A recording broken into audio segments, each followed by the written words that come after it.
Good afternoon and welcome back to Football League World TV. We've got another debate show coming up for you this afternoon where we're going to be looking at Middlesbrough and what's going wrong for Chris Wilder and his side at the Riverside Stadium during the start of the 22-23 season. I'm your host, Alfie Burns, and I'm delighted to be joined by my colleague, Toby Wilding. Toby, how are you getting on this afternoon? Yeah, good, thanks. Looking forward to this one. Middlesbrough were one of my sort of picks to really be contending for promotion this season. Maybe that's the whole reason behind all this, but yeah, it's just going to be interesting based on that to sort of see what's going on here, because I don't think, to be honest, anyone really saw this sort of start to the season coming for Chris Wilder's side. Yeah, I'm with you there. Maybe we'll have a load of Middlesbrough fans coming after us for our pre-season predictions and jinxing them. We're streaming across Facebook, YouTube and Twitter this afternoon, so any Middlesbrough fans joining us want to get themselves in the comments and deliver their thoughts, please do. It'd be great to hear from you, or just any general EFL fans. If you want to deliver your thoughts on Chris Wilder's side, please do. Also, we'll look to get those up on the show.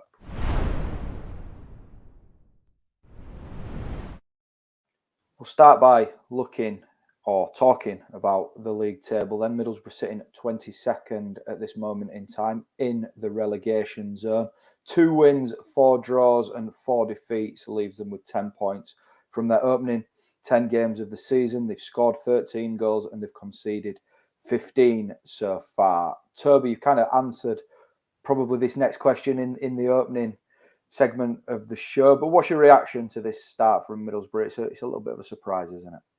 Yeah, very, very much a surprise. I think you sort of looked at the way they finished, not necessarily the final day last season, but beyond that, the sort of the way they performed for much of the second half of the season. At the end of the last campaign, at that point, they certainly looked like the sort of side you would be expecting to challenge for promotion. Certainly, the sort of the size of the club, the ambition that it has, that again backs that up. You know, you look at Middlesbrough as a side within this division who really should be competing for promotion year in, year out. And I think as well, you know, the manager is one that just stands out as a key reason why they should really be contending for promotion. You know, Chris Wilder is a proven promotion winner in the EFL, and even beyond that, he is a manager who is proven as capable of doing some quite spectacular things in the Premier League as well. If you look back to his first season in charge at Sheffield United, and then beyond that, you throw in a transfer window where it certainly felt as though Middlesbrough were really trying to put down a mark with some of the signings that they were making. Everything did sort of seem to be pointing towards this is a club that are gearing up for a promotion push across the whole of the campaign. So the fact that it hasn't really happened so far is not something that I think many will have been expecting. And certainly when, as I say, you consider how they seem to be approaching the season in the window, certainly not something that I think many in the club will have seen coming, certainly not to this extent. We'll come on to recruitment in just a moment, but let's look at some of the results. And I've circled these as slightly concerning results, on paper at least, from games against Rotherham, Cardiff and Stoke. Middlesbrough have picked up just 2 points. Now, for me, I know the game's not played on paper, but those are games that this Middlesbrough squad should have been picking up more points from. There has been some really quite concerning results within the opening 10 games of the season, hasn't there, Toby? Yeah, those 3 you pick out do sort of stand out, and it's an interesting contrast with some of the other results that I think we'll probably come on to. But I think that just sort of highlights the inconsistency of the Championship almost. In fairness to Middlesbrough, you sort of look at them in comparison to sort of many other teams, and it's so hard to call any game in this division this season. I think when you consider, you know, the way that results seem to have swung, but Middlesbrough certainly are a team who, even within that, as you say, with some of those results, I missed a fair few opportunities to sort of pick up some really solid points. I think, you know, you even look at as well West Brom on the opening day, perhaps another where, when you consider the sort of very staggered start to the season that they've had, there's certainly been plenty of opportunities that Borough haven't taken. And, you know, what will be frustrating about that, I think, for them is that as I say, with the way that there's been very few teams in the Championship who've really been able to get a run put together, it does seem as though even beyond those games, the fact that Borough haven't been able to pick up those points is perhaps something that means they've missed out on the chance to really sort of put their mark on the division as we perhaps expected them to. I think, in fairness to them, that the Rotherham one in particular is perhaps a bit more interesting, given they have sort of performed, I think, with the greatest of respect, above expectations so far this season. So it's perhaps not quite as bad a point as some might have seen it had Rotherham, been struggling as we have seen them do in the past at this level. And indeed, Middlesbrough looked, to me at least, to be much the better side there. And you think maybe that Watmore chance, how that didn't go in off the post, I've still no idea. And had moments like that played out differently, then maybe things would be different for Middlesbrough. So yeah, it's one of them. It's just really not quite happened for them as it perhaps should have done. Given those fixtures that they've missed out on, that is going to be a concern. You've sort of brushed over the point against West Brom on the opening day. Then at the time, that felt like a decent point for Middlesbrough, and they've picked up good points elsewhere against very good sides in the division. The current leaders, Sheffield United, were held to a 2-2 draw at the Riverside Stadium, and Sunderland, who were flying high, were beaten 1-0 as well. It's interesting looking at a side like Middlesbrough at this moment in time, when we're talking about games that we think that they should be picking up 3 points in comparison to the harder games in the division. It's almost a case of Middlesbrough are better, the better the opposition.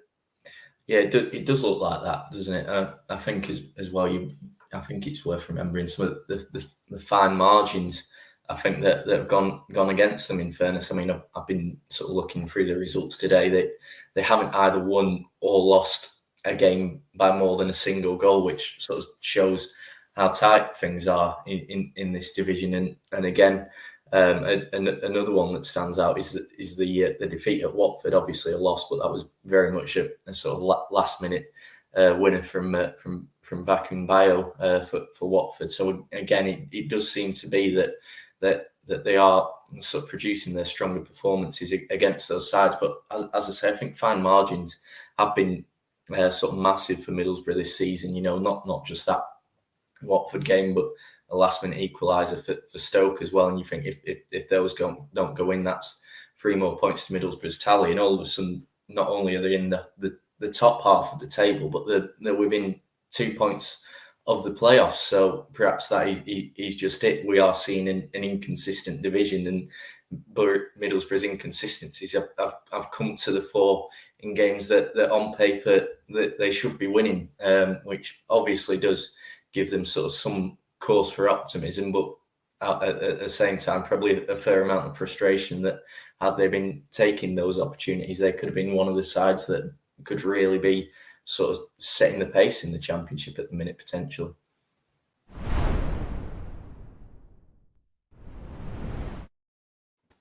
Let's talk about recruitment then.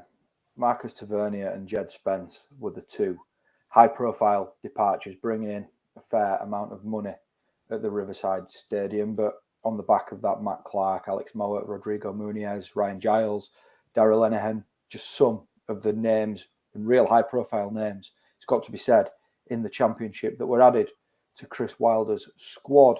Do you think that there's a case to blame recruitment at this stage for Middlesbrough's slow start?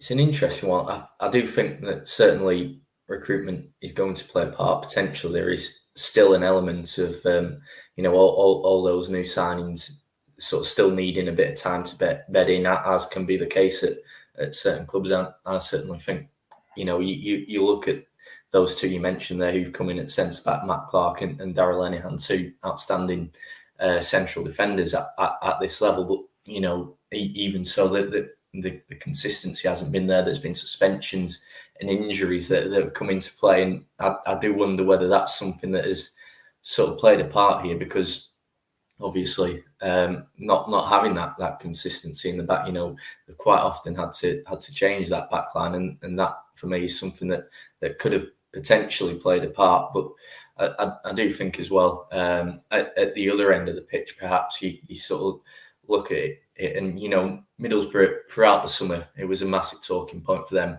wasn't it? The need to bring in more strikers, and you look at those who have come in. Rodrigo Muniz, who you mentioned there, on loan from Fulham, he's had a reasonably promising start. But then beyond that, it was Matt Hopp and Marcus Forster, the other two that have come in.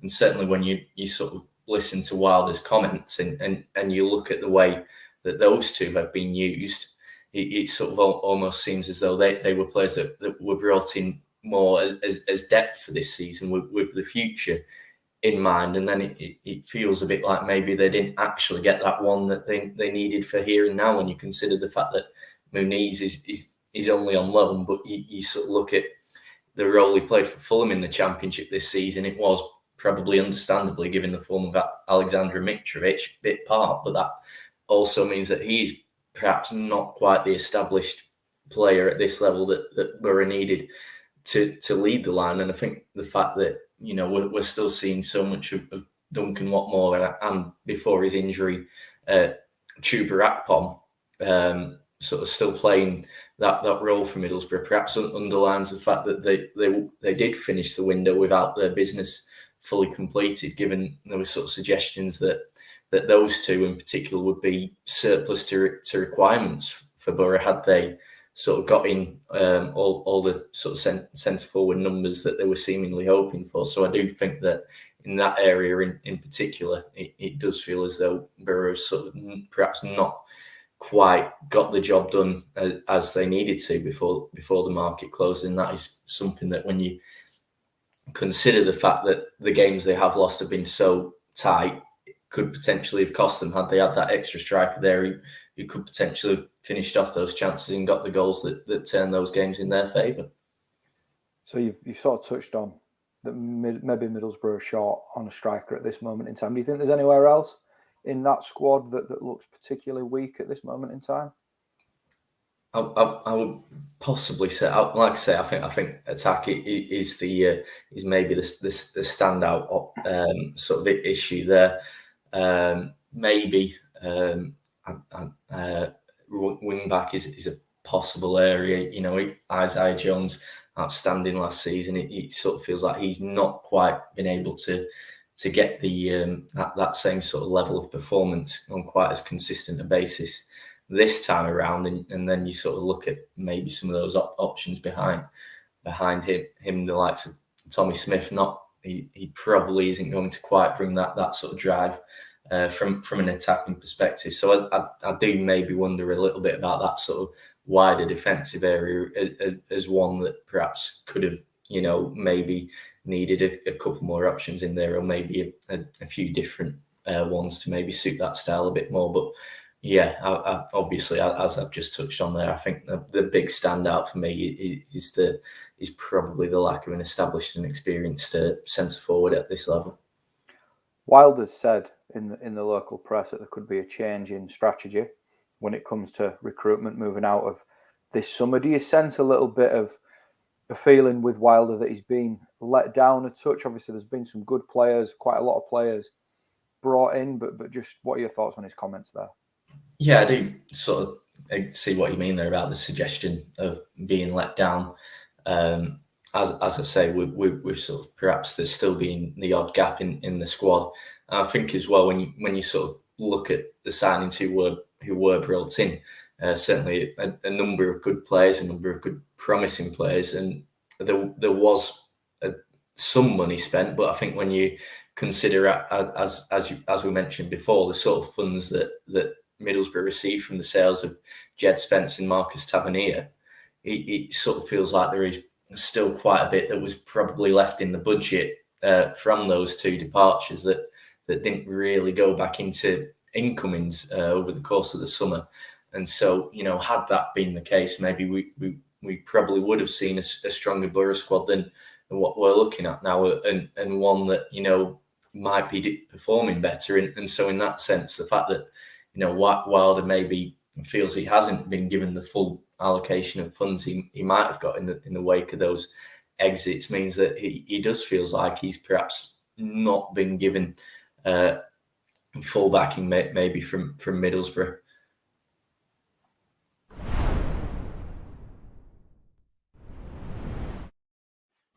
Let's just sort of look at some of the breakdown of Middlesbrough's numbers in the fixtures that they've played so far. I think it's fair to say that some of their rankings within the Championship sort of game to game are fairly good given the position that they're in. All these stats are from WhoScored.com, but Middlesbrough are only conceding 8.3 shots on their own goal per game, which is the best record in the Championship so far. They've scored 13 goals, which is the 8th best in the division, 10 of which have been from open play, which is the 5th best, and they're averaging 56.1% possession, which is the 5th best in the division. And don't get me wrong, we won't go into whether it's better to have more or less possession, because that's a whole different show in the making. But there's some real positives there for Middlesbrough, maybe an indication that things aren't as bad as they seem, Toby.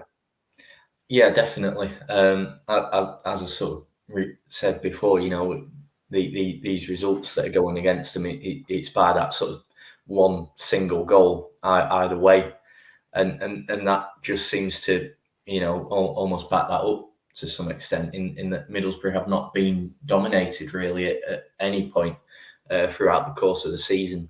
Certainly that statistic about the number of shots on goal conceded does sort of speak volumes for the strength in defence, and it's an interesting one that given the turnover which we've sort of seen in that position, the enforced rotation, and it perhaps makes for maybe an interesting question about the goalkeeping recruitment that Borough did over the course of the window. Obviously, Zach Steffen, an eye-catching signing from Manchester City, and Liam Roberts coming in. Obviously, for a different route from Northampton, but again, someone who, by all accounts, has been pretty solid, I would say, since he's come in.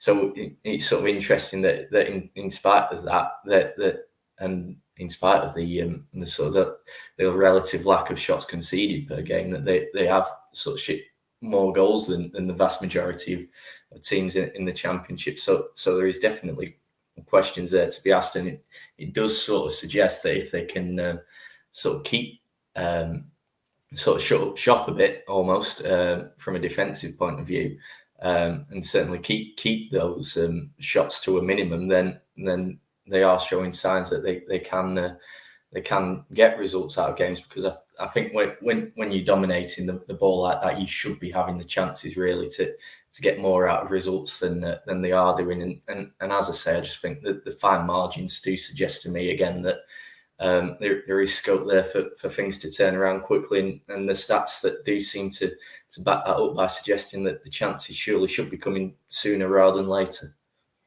Yeah, 15 goals conceded. Only Hull and Bristol City have conceded more, whilst Blackpool have also conceded 15th. And as you mentioned there, Toby, that's a real concern given the average number of shots per 90 minutes, 8.3, is the best in the Championship at this moment in time. So plenty to weigh up for Wilder there with regards to his goalkeepers.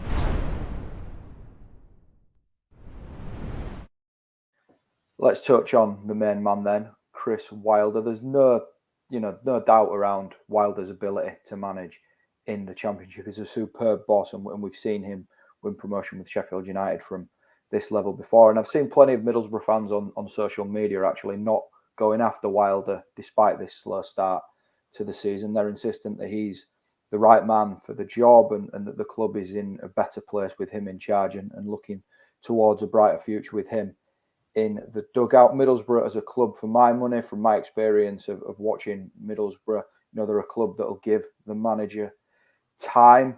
Toby, how long do you think he'll get to turn things around? Yeah, I still think he should have plenty of time. I mean, I think you sort of look at the job when he first came in last season, did brilliantly there in turning things around, and obviously, as we say, making them a promotion contender. And I think had he been there the whole season doing what he did when he came over, then there is a very strong chance that Middlesbrough would have made the top six. So I think he should have more than enough credit in the bank to keep that job for some time yet. And just looking ahead to some of the fixtures that Middlesbrough have got coming up, Coventry obviously bottom of the table, yet to get going, and games in hand playing a part in that, but that's a big opportunity there. And then you sort of look at who's coming up after that. They've got a run of games against some of those sides who have sort of summed up the inconsistency in the Championship this season, with the likes of Birmingham, Millwall, Blackburn, Wigan, and then you've got Huddersfield, who are obviously another side right down there at the minute.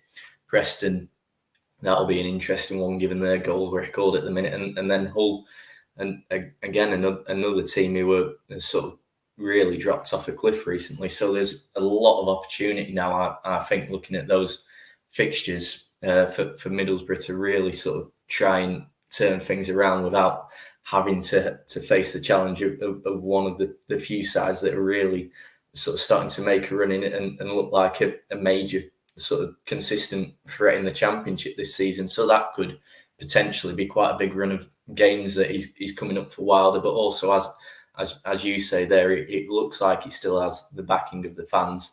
And Middlesbrough are not a club who seem to want to jump the gun quick in terms of letting managers go. So I think those two things sort of suggest it would be a surprise to see him coming under too much pressure anytime soon. And I think the other thing you've got to consider with that is, even if they were to consider making a change, who is there people out there with the same sort of reputation and profile and pedigree as Wilder, who you would expect to be able to get Borough to compete for promotion in the same way that you would expect Wilder to, and B, would also be willing to come to the Riverside Stadium. So yeah, I think that Wilder, despite a pretty sort of stuttery start to the season, that has got a fairly solid base behind him at Middlesbrough for the time being.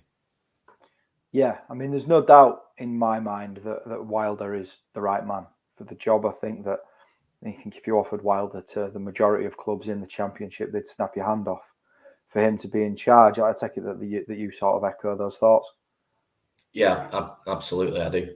I think you only need to look at what he's done to sort of see that he is a manager that many would jump in the Championship. And I think as well, going back to what we were talking about in terms of recruitment and the argument of, has Wilder been let down, that again is something that the board might well recognise and might well feel that he deserves to be given that chance potentially in January, when, as we say, there should still be funds available from the Spence and the Tavernier sales to put back into the club and give him a squad that could potentially compete in the Championship in the second half of the season and beyond. So I think it would be a very sort of knee-jerk reaction from Middlesbrough. And as you say, when you consider that pretty much any other club in the division would happily take Wilder at the minute for my money, I think it would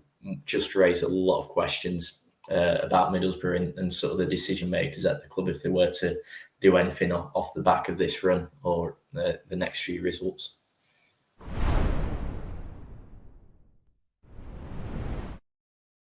That concludes our look at Middlesbrough this afternoon then. Thanks to Toby for joining me, and thanks to anybody else that's joined us across Facebook, YouTube and Twitter this afternoon. Coming up on Football League World TV later in the week, we're going to be looking at Portsmouth down in League One and whether Danny Cowley's side are set for a promotion push. That's coming up tomorrow at 4 p.m, so will be well worth tuning in for. But between now and then, take care and we'll see you again soon.